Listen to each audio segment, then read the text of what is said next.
Hi, so we're back with more AEW Revolution match by match. We're nearly there, so whoever's pissed off by me doing match by match, not long to go, I guess. Yes, today we have our women's world title match, which is Thekla, the current champ, versus Kris Statlander for best 2 out of 3 falls match. Now, I've made this very clear going into this match. I've not liked how Thekla's been presented. I feel like she's been excellent herself. It's just they haven't given her the spotlight as much as they should have, especially considering how they did with Stat and other people. I just feel like in this match, what I really enjoyed was they let Thekla kind of just naturally beat Stat. I thought, well, not naturally, we'll get into it. But I just think, like, Statlander's whole thing is she gets the eyes. And I think a lot of people predicted Statlander to win, so I'm happy that Thekla won. I'll give that up now. But as a match, I enjoyed it because obviously it's the best 2 out of 3 falls. So what I enjoyed about it was the first fall from the first segment. I'll split it into 3. Obviously, makes more sense. They had Statlander basically dominate Thekla. What they showed throughout the match was Thekla could not compete with Stat's strength, and that's a very good way to put it. There's no one really can compete with Stat's strength in the women's division pound for pound. And that's what makes it very interesting. Statlander looked very aggressive. The gear Statlander comes out with like the things around her eyes look fucking incredible. I really like that. So the Statlander's just basically dominating Thekla. They're both going for pins. They're both kicking out. The first pin that is won is by Thekla, and it's by a rope grab. But I really enjoyed it. It was like, you know, obviously kind of heelish, but also, you know, kind of thingy. There was a point where Thekla went to grab a belt out of it, because obviously referring to the strap match in the segment a couple of weeks ago on time, Collision. And the ref called it, so like, you know, she didn't get to do it, but she was willing to risk the 1 fall disqualification, which I thought was very interesting.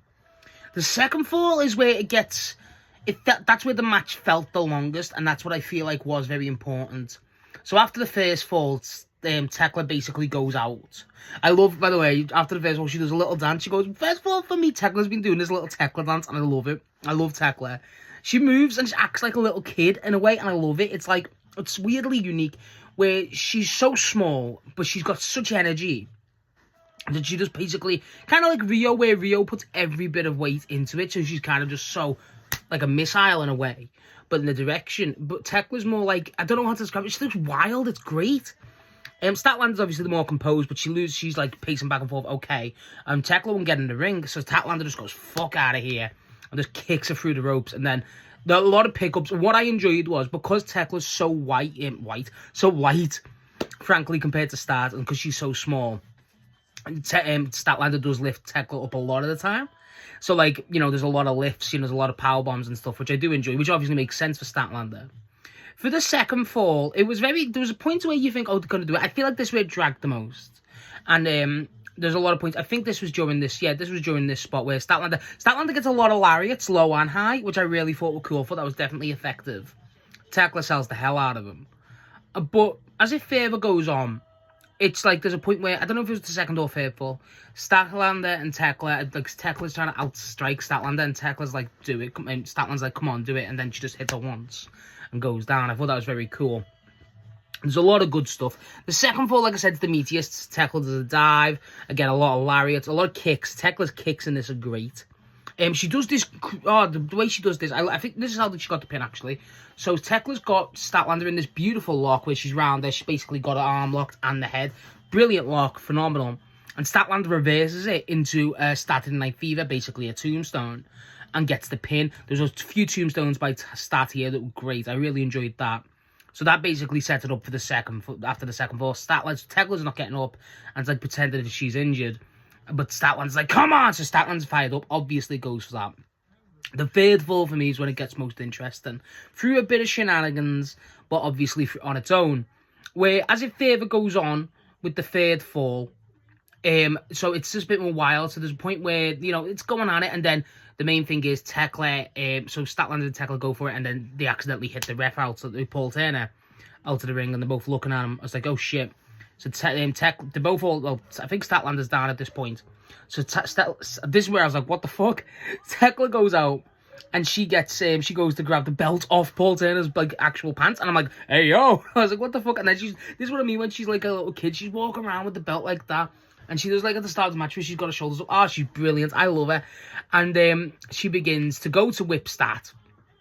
But Statlander catches it, looks her in the eyes, reverses it, and starts whipping the fuck out of Thekla. Paul Turner gets... Oh, is it Paul Turner? Yeah, this is before... Yeah, this is around when Paul Turner... So before Paul Turner gets up, the Sisters of Sin come down to obviously try and stop Statlander. But Statlander double clotheslines them. Double clothesline! Does it, takes them two out, and then goes to whip Thekla a bit more. And then she's like that. She's got this crazy look in her eyes. And then Paul Turner comes in the ring, grabs her. So what are you doing? And then she's arguing with Start, and he's arguing with Start, and then she turns around, and Thekla hits the spear, her famous spear, and then Statlander's kind of dazed, and I love this. I thought the way she sold this was excellent. Thekla hit a fucking beautiful stomp. Like, I love Moxley's stomp. I love how, again, like I said, Tekla's whole thing, like a little kid, where she just got so much energy and wild. She puts all the weight into the stomp, and then she goes for it again and again, and gets how she gets the pin. I thought that was really cool. I thought that was a really great finish.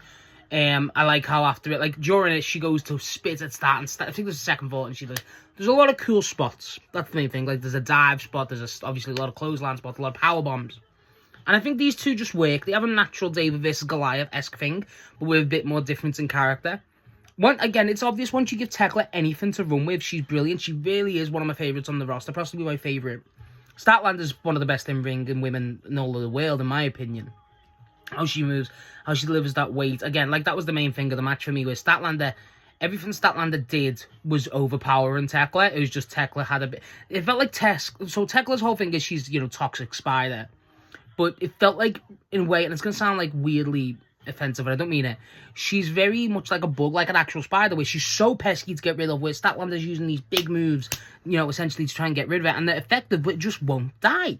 And it's not so much a resilience thing, it's more that I just, frankly, cannot catch you. This is insane. And Thekla plays into that perfectly. They both do great here.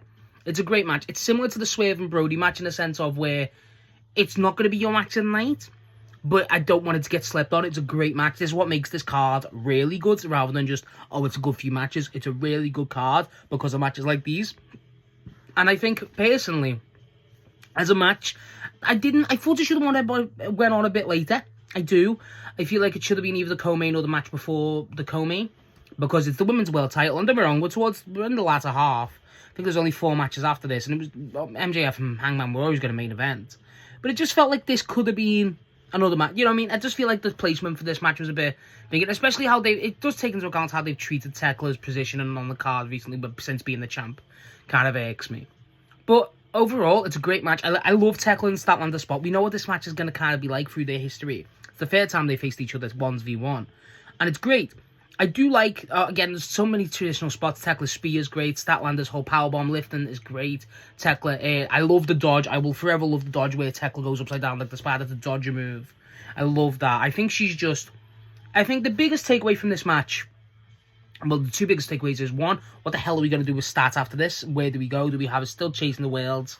Or what? How do we go down that route? Or sorry, where the fuck, like, how do we present Thekla now? Because she's so damn good. The obvious call is to kind of get Queen Aminata back for the title picture, which, their rivalry is incredible, so that could definitely work. It's just, where is she? But as a match as itself, it was good. As a feud, if this caps off the Statlander and Thekla feud, I think it'd be a great feud. Not a world beater by any means, but it'd be a great title picture feud. And honestly, I think this match was really good. It wasn't the match of the night. It wasn't going to be the greatest match of the night, but it was excellent. It really was a fun match. It was the best. Again, there was a bit of times where I feel like they could have cut some time from it, maybe. But either way, I thought both women are excellent. Some of the best wrestlers in the company and the world, frankly. And honestly, it's Thekla with the world title against Statlander. It's all we know, really, and that's a good thing for me. I think just let this Thekla ring, just give her a bit more spotlight, give her a bit more to do, and it's going to go down in history. It's one of my favourites already, but it really will go down in history. Statlander, again, just what a wrestler. All of them, what a wrestler. What a match. Just, again, such a great match. It wasn't the best, but it makes this card what it is. So yeah, that's my thoughts on Thekla versus Stat, best 2 out of 3. What did you think of the match? What do you think of Tekla's title run? And where do you think Statlander goes from here? Because I think that's a very interesting conversation. Either way, I really enjoyed this one. I thought it was a very fun match, and hopefully it isn't slept on when people look back on this event.